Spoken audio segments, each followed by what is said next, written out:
नमस्कार दोस्तों, जय श्री राम, जय हनुमान, जय बागेश्वर सरकार। उम्मीद है कि आप सब अच्छे होंगे। कमेंट कर ज़रूर बताइए। दोस्तों, क्या आपको पता है कि एक मोर पंख आपको नई दिशा दे सकता है और 3 मोर पंख का एक विशेष उपाय कर लेते हैं तो आपको 7 दिनों में ही धन की प्राप्ति भी हो सकती है। तो क्या आप मोर पंख को अपने घर में रखने के नियम और महत्व के बारे में जानते हैं? क्या आपको पता है कि मोर पंख आपको किस तरह आपकी जीवन को बदल सकता है? अगर नहीं तो यह सब जानने के लिए आप वीडियो के अंत तक मुझसे जुड़े रहें। दोस्तों, स्वागत है आपको धर्म गंगा में। आगे बढ़ने से पहले चैनल को लाइक और सब्सक्राइब कर दें, जिससे कि आप श्री बागेश्वर बालाजी की कृपा आप पर सदैव बनी रहे। चलिए वीडियो में आगे बढ़ते हैं। दोस्तों, अपने धार्मिक ग्रंथों को देखा जाए तो मोर पंख भगवान श्री कृष्ण को प्रिय माना जाता है और उन्होंने मोर पंख को सिर पर धारण किया था। लेकिन वास्तुशास्त्र में भी मोर पंख को बेहद ही शुभ माना जाता है और वेद शास्त्र के अनुसार केवल भगवान श्री कृष्ण ही नहीं बल्कि भगवान गणेश, भगवान कार्तिकेय और स्वर्ग के राजा इंद्रदेव भी मोर पंख को बहुत ही ज़्यादा पसंद करते हैं। साथ ही मोर पंख का संबंध माता लक्ष्मी जी और माता सरस्वती जी से भी है। इसीलिए अगर आप भी मोर पंख को यदि अपने घर में रखते हैं तो केवल आपके धन दौलत में ही बढ़ोतरी नहीं होती, बल्कि आपके घर में कई तरह के वास्तु दोष भी दूर हो जाते हैं। दोस्तों, गुरु जी के अनुसार मोर पंख को सही दिशा में रखने की बात की जाए तो गुरु जी कहते हैं कि आपके घर में रखा हुआ एक मोर पंख आपके घर का वास्तु प्रभाव को बदल सकता है।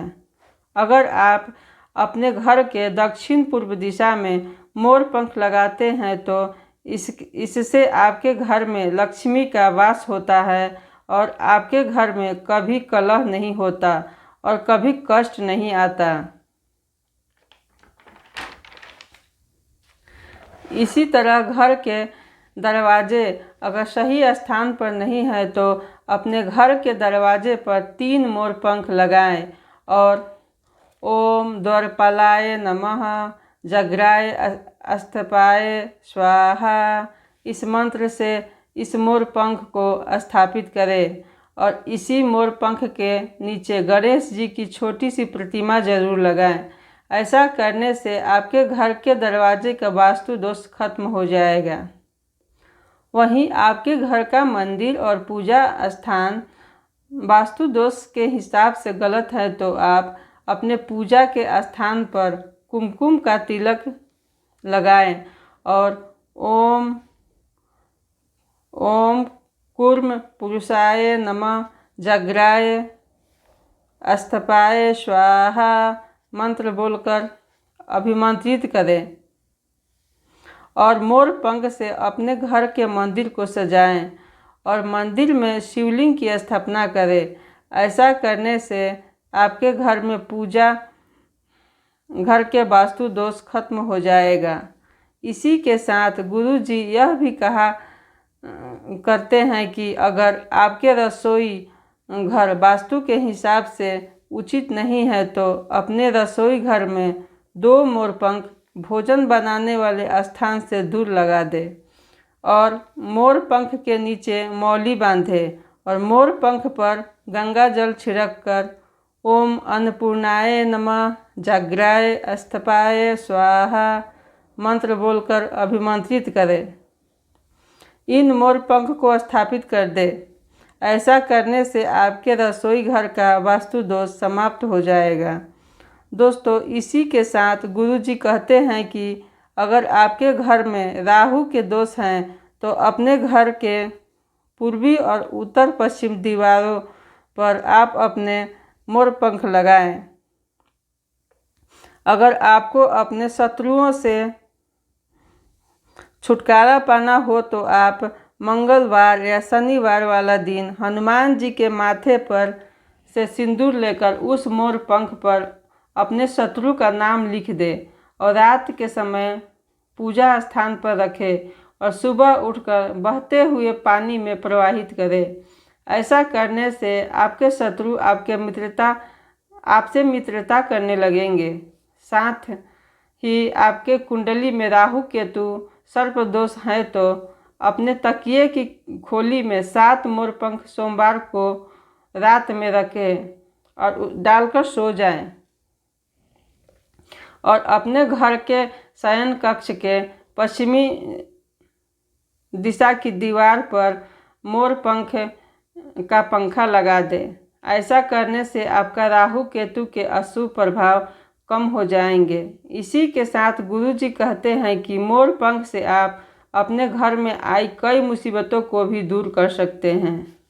अगर आपके जीवन में अचानक सा कष्ट आ गया या आप परेशानियों में घिर गए हैं तो आप शयन कक्ष के अग्नि कोण में मोर पंख लगाएं। ऐसा करने से आपको सकारात्मक प्रभाव देखने को मिलेंगे।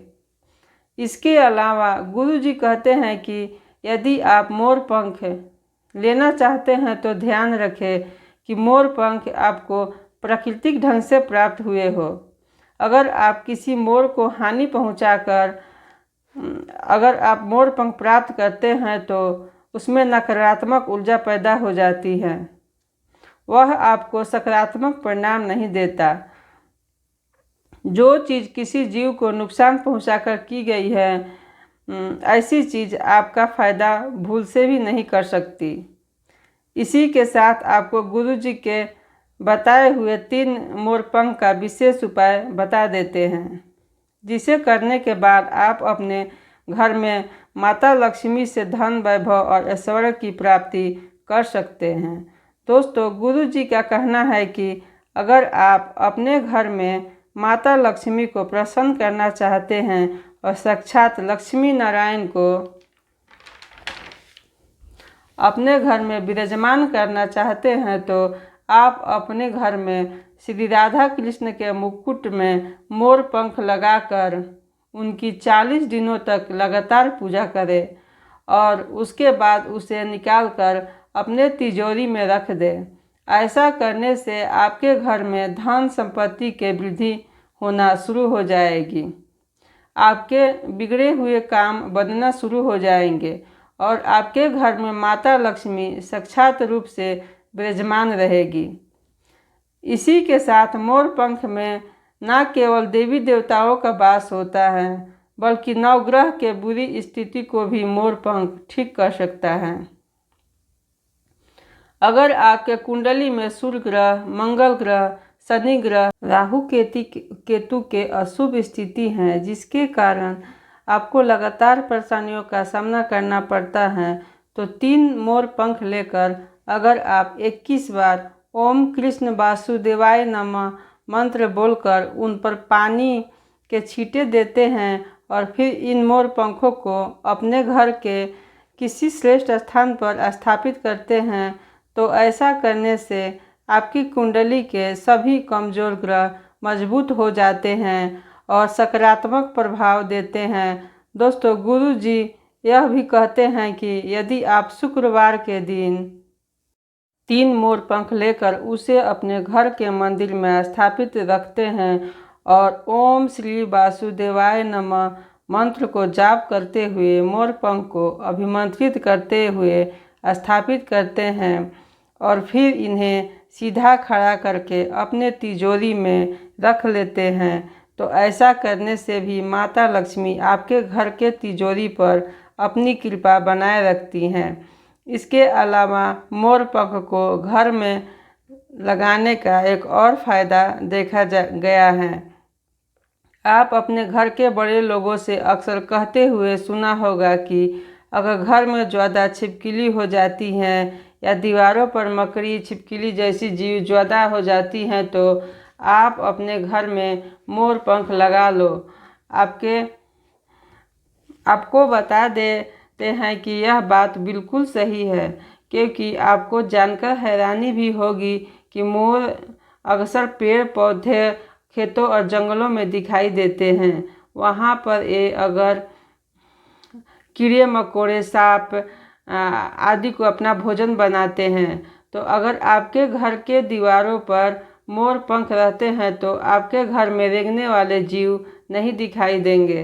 तो दोस्तों, यह थे गुरु जी के बताए हुए मोर पंख के विशेष उपाय, जिन्हें अपनाकर आप अपने घर में धन दौलत और तरक्की पा सकते हैं और अपने घर का वास्तु भी ठीक कर सकते हैं। उम्मीद करते हैं कि गुरु जी की बताई हुई ये बातें और चेतावनी आपको ज़रूर पसंद आई होगी। यदि आपको वीडियो अच्छी लगी हो तो चैनल को सब्सक्राइब करके और वीडियो को लाइक करके कमेंट में जय श्री राम, जय बागेश्वर धाम ज़रूर लिखें और इसे ज़्यादा से ज़्यादा शेयर करके बाकी लोगों तक भी पहुँचाएं। तो मिलते हैं अगले वीडियो में, तब तक आप अपना और अपना परिवार का ध्यान रखें। जय श्री राम, जय हनुमान, जय बागेश्वर धाम।